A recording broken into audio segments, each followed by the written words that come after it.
আল্লাহর হাবিব সাল্লাল্লাহু আলাইহি ওয়াসাল্লাম বললেন, তোমার জিহ্বাটা সব সময় যেন আল্লাহর জিকির দিয়ে ভিজে থাকে, আল্লাহর জিকিরে যেন সিক্ত থাকে, সব সময় যেন আল্লাহ তাআলার কাছ থেকে আমরা প্রোটেকশন কামনা করি। আল্লাহর হাবিব সাল্লাল্লাহু আলাইহি ওয়াসাল্লাম সব সময় হোল দ্য ডে লং, সারাটা দিন আল্লাহর তাসবিহ পড়তেন, জিকির করতেন, প্রতিদিন 100 বারেরও বেশি ইস্তেগফার পড়তেন।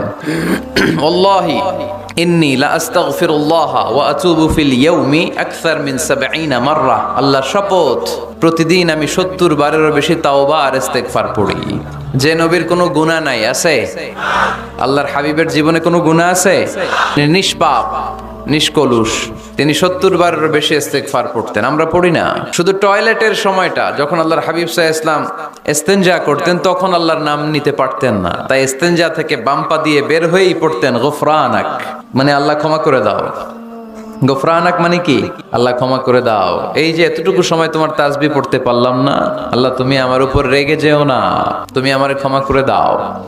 এজন্য আমরা যেন সবসময় বেশি বেশি ইস্তেগফার করি। কি পড়ি?